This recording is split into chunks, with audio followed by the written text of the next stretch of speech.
بسم اللہ الرحمن الرحیم۔ السلام علیکم ورحمۃ اللہ وبرکاتہ۔ الحمد للہ وکفی وسلام علی عبادہ الذین اصطفی، اما بعد۔ حاضرین و ناظرین، یہ درس قرآن نمبر 66 ہے، 66، اور آج سورۃ البقرہ کی 3 آیتوں کی تلاوت و تشریح کی جائے گی۔ آیت نمبر 77، 78، 79، 77، 78 and 79۔ اعوذ باللہ من الشیطان الرجیم، بسم اللہ الرحمن الرحیم۔ اولا يعلمون ان اللہ يعلم ما يسرون وما يعلنون ومنهم أميون لا يعلمون الكتاب إلا أماني وإن هم إلا يظنون فويل للذين يكتبون الكتاب بأيديهم ثم يقولون هذا من عند الله ليشتروا به ثمنا قليلا فويل لهم مما كتبت أيديهم وويل لهم مما يكسبون۔ صدق اللہ العظیم۔ لفظی ترجمہ یوں ہے، اولا یعلمون، کیا وہ نہیں جانتے، ان اللہ، کہ بے شک اللہ، یعلم جانتا ہے، ما یسرون، جو وہ چھپاتے ہیں، وما، اور جو یعلنون وہ ظاہر کرتے ہیں، ومنہم، اور کچھ ان میں سے امیون ان پڑھ ہیں، لا یعلمون وہ نہیں جانتے، الکتاب کتاب کو، الا سوائے امانیہ آرزوؤں کے، وَإِن، اور نہیں ہیں ہم، وَإِن ہم، اور نہیں ہیں وہ، الا مگر، یظنون گمان کرتے۔ فویل، چنانچہ ہلاکت ہے، للذین، ان لوگوں کے لیے جو یکتبون الکتاب، جو لکھتے ہیں کتاب، بأیدیہم، اپنے ہاتھوں سے، ثم پھر یقولون، وہ کہتے ہیں، ھذا من عند اللہ، یہ اللہ کی طرف سے ہے، لیشتروا، تاکہ لیں، بھی اس کے بدلے، ثمنا قلیلا، تھوڑا سا مول، فویل لہم، پھر ہلاکت ہے ان کے لیے، مما، بوجہ اس کے جو کتبت لکھا، ایدیم، ان کے ہاتھوں نے، وویل، اور ہلاکت ہے، لہم، ان کے لیے، مما، بسبب اس کے جو یکسبون وہ کماتے ہیں۔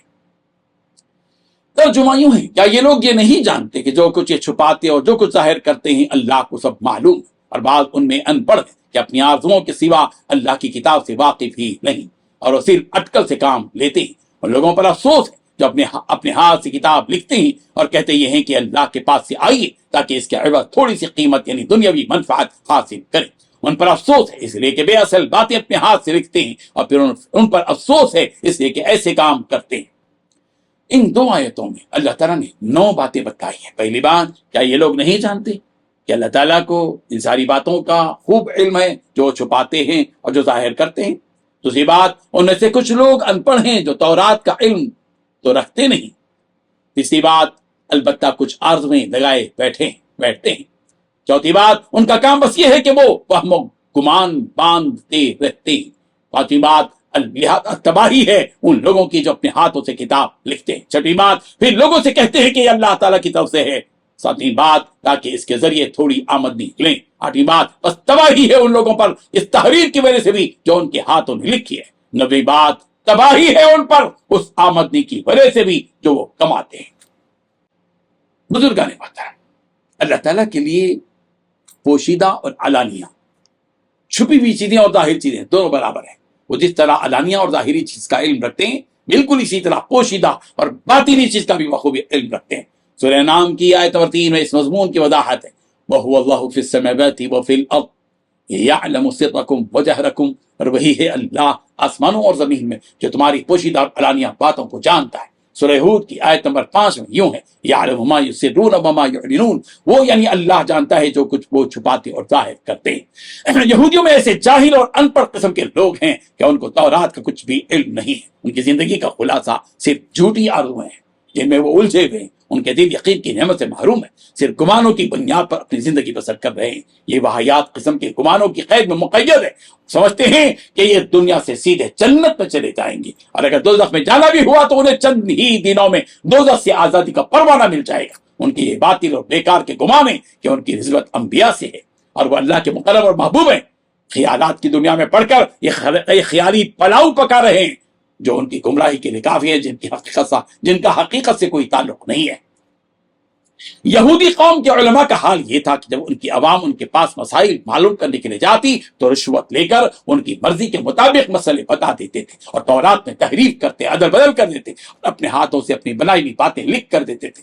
پھر لوگوں سے یہ کہتے تھے کہ یہ اللہ کی طرف سے ہے. ان کا مقصد دنیا حاصل کرنا تھا. دنیا کی محبت نے انہیں اندھا بنا دیا تھا اور وہ اللہ کی کتاب کو اپنی مرضی سے لکھ لیا کرتے تھے. ایسے مجرموں کے بارے میں اس آیت میں وعید بیان کی گئی ہے کہ ان کے لیے بڑی ہلاکت ہے اپنے ہاتھوں سے اپنی مرضی سے لکھنے کی وجہ سے اور ان کے کرتوتوں کی وجہ سے جو اپنے ہاتھوں سے انجام دے رہے ہیں. ہم سب کو اس سے پیغام ملتا ہے کہ آسمانی کتابوں میں چھیڑ چھاڑ بہت بڑا جرم ہے. اس میں تحریم، اس میں تحریف، اس میں ترمیم بہت بڑا گناہ اور جرم عظیم ہے. قرآن مجید میں سر اور جہر کا ذکر یعنی پوشیدہ اور علانیہ کی جو باتیں ہیں متعدد آیات میں ہیں. سورہ ملک آیت نمبر 13 وَأَسِرُّوا قَوْلَكُمْ أَوِ اجْهَرُوا بِهِ. سورہ طارق آیت نمبر 9 یوم تبلی السرائر. سورہ ہود آیت نمبر 5 یعلم ما یسرون وما یعلنون. اور سورہ ہود کے علاوہ اور بھی دیگر سورہ نمل آیت نمبر 25 وَيَعْلَمُ مَا تُخْفُونَ وَمَا تُعْلِنُونَ. سورۃ النمل آیت نمبر 74 مَا تُكِنُّ صُدُورُهُمْ وَمَا يُعْلِنُونَ. سورۃ القصص آیت نمبر 69 مَا تُكِنُّ صُدُورُهُمْ وَمَا يُعْلِنُونَ. اور اسی طریقے سے امیون کا لفظ بھی جو قرآن مجید میں جگہ جگہ آیا ہے. سورہ آل عمران آیت نمبر 75 ذَلِكَ بِأَنَّهُمْ قَالُوا لَيْسَ عَلَيْنَا فِي الْأُمِّيِّينَ سَبِيلٌ. سورہ اعراف آیت نمبر 157 الذين يتبعون الرسول النبي الأمي الذي. اللہ تبارک و تعالی ہم سب کو ان آیات کو سمجھنے کی توفیق عطا فرمائے. آمین. وآخر دعوانا ان الحمد للہ رب العالمین. ڈیلی درس قرآن کو سبسکرائب کیجئے، اپنے تاثرات اور مشورے ارسال کیجئے اور متعلقین کے گروپ بنا کر انہیں روزانہ درس قرآن بھیجیں اور اجر ثواب پائیں.